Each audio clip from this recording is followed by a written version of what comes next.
Tu la sens? Moi, je la sens, les gars. Officiel, Lamine Yamal est désigné meilleur joueur de la saison 2024-2025 devant Ousmane Dembélé. Et tout ça par Marca. Les gars, c'était sûr et certain.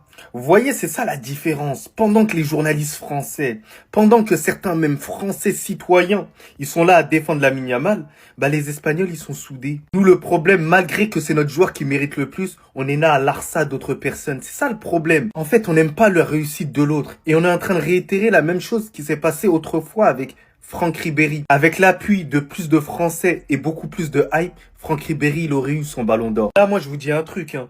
On pense que c'est Ousmane Dembélé qui aura le ballon d'or, mais je vous jure, hein, Lamine Yamal va voler ce ballon d'or à Ousmane Dembélé. C'est moi qui vous le dis. Ils vont sortir l'argument de ouais, footballistiquement, intrinsèquement, le joueur il est spectaculaire. Oh non, ils vont sortir des arguments comme ça. Ils vont pas le donner à Ousmane Dembélé. Et au final, ça va exploser. Et c'est lorsqu'on va pas lui donner, c'est là que vous allez vous réveiller et vous allez dire, ah ouais, non, mais j'avoue, Ousmane Dembélé, il méritait. Mais ce sera trop tard parce que vous aurez fermé vos bouches. Ou peut-être milité même pour Lamine Yamal. Parce que tout simplement, pour certains, vous êtes des hypocrites. C'est mon humble avis.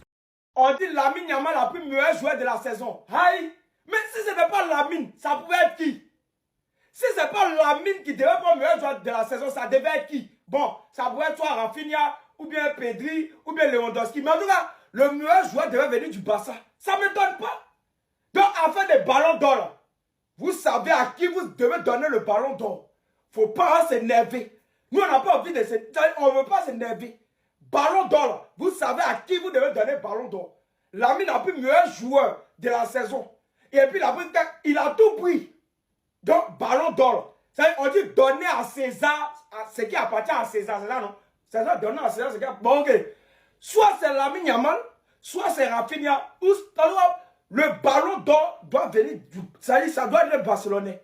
Donc, vous savez, il ne faut pas s'énerver, hein, éviter les paroles inutiles. Donner le ballon d'or soit à Lamine ou à un autre joueur du Barça. Il y a Rafinha, il y a Lewandowski, il y a Pedri. Choisissez. Il ne faut pas s'énerver. Hein. Nous, on n'a pas envie de s'énerver. Mais en même temps, ça étonne qui?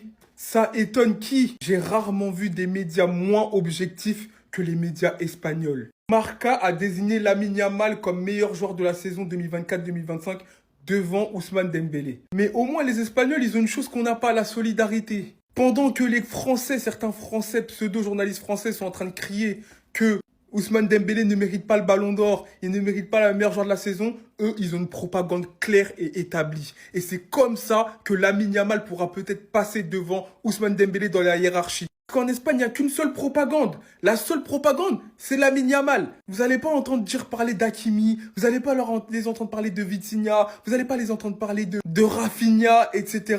Le seul qui propagande, c'est Lamine Yamal. Et c'est comme ça qu'il gagnera des voix. Et quand on voit la saison d'Ousmane Dembélé, quand on voit que dans les médias français, ça crée encore la discorde, il y a encore des gens qui nous disent « Ouais, il ne mérite pas. Limite, on dirait qu'il a fait une saison quelconque alors qu'il a mis 53 matchs, 35 buts, 14 passes décisives. Il a tout gagné, tout ce qui est possible et imaginable. Qu'est-ce qu'il doit faire? Qu'est-ce qu'il doit faire? C'était tout simplement qu'on soit tous derrière lui, que tous les médias parlent d'une seule voix. Mais en France, on ne le fait pas, alors qu'en Espagne, ils sont en train de le faire. Et c'est comme ça qu'il peut perdre le ballon d'or. Et je le redis, si Dembélé n'a pas le ballon d'or, c'est un scandale.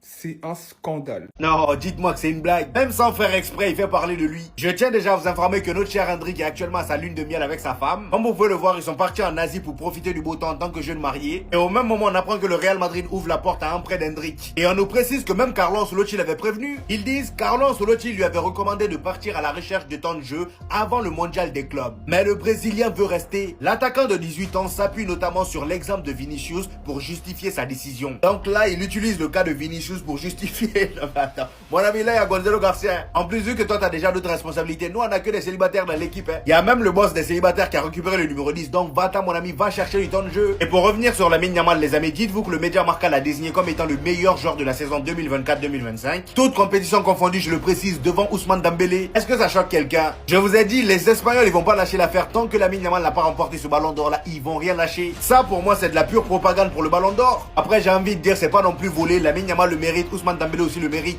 Cependant, moi, ce qui me choque, c'est ça. Est-ce que vous voyez très bien ce qu'il y a dans leurs mains? C'est tout simplement l'appareil dentaire que Lamine Yamal a porté lors du Classico. Vous vous rappelez de ça, non? L'appareil dentaire bleu-rouge. Et bah là, on nous dit Lamine Yamal a signé l'appareil dentaire qu'il portait pendant le Classico et l'a offert à la clinique dentaire Autran. Ouais, et quand on est star, vraiment, on peut tout offrir. Le gars, il a offert un appareil dentaire. Est-ce que vous vous rendez compte? Quelque chose qu'il portait lors du Classico. C'est une folie.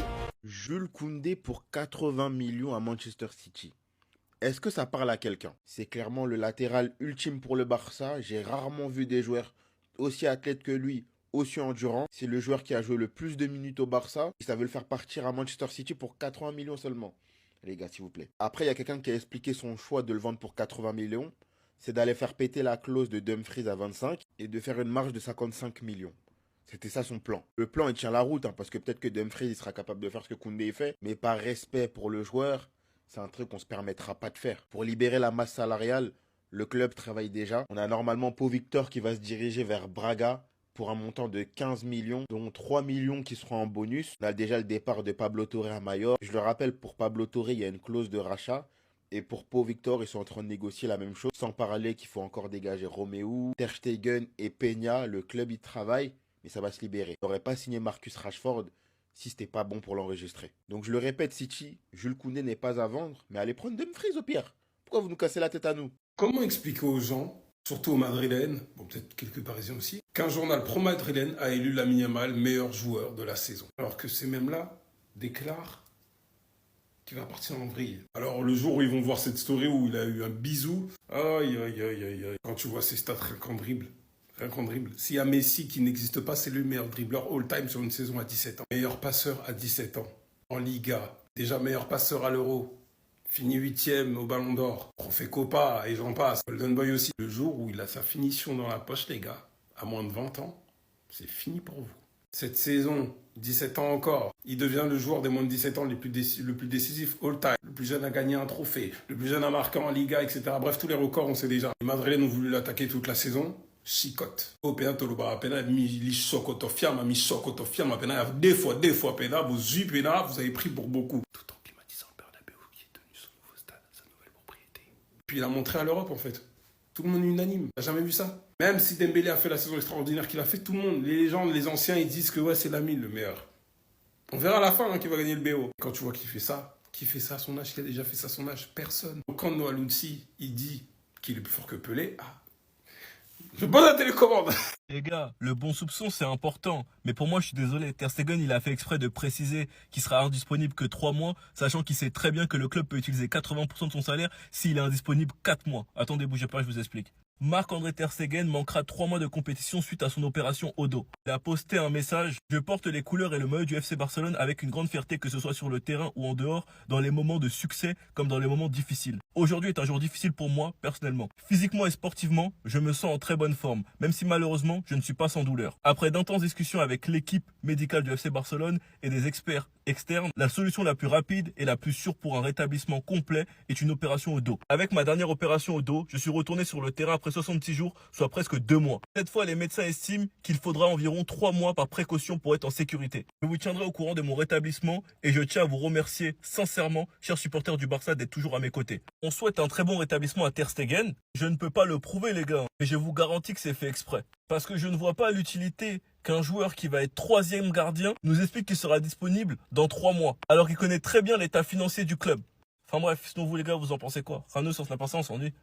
Barcelone au Japon to Vissel Kobe, here we go. Ouais, on comprend plus rien dans cette histoire. Le match qui était prévu le 27 juillet face au Vissel Kobe qui avait été annulé hier car le promoteur n'avait pas reçu le paiement et n'avait donc pas payé le FC Barcelone pour se déplacer. Et bah finalement le match va bel et bien avoir lieu. Comme vous pouvez le lire, le FC Barcelone va voyager au Japon aujourd'hui pour disputer son match face au Vissel Kobe, comme prévu. Pour ceux qui ne comprennent pas, c'est très simple. Lors des tournées de pré-saison, les équipes payent les gros clubs afin que ces gros clubs viennent disputer des tournées de pré-saison chez eux. Donc des fois on voit des tournées nord-américaines, sud-américaines, asiatiques, etc.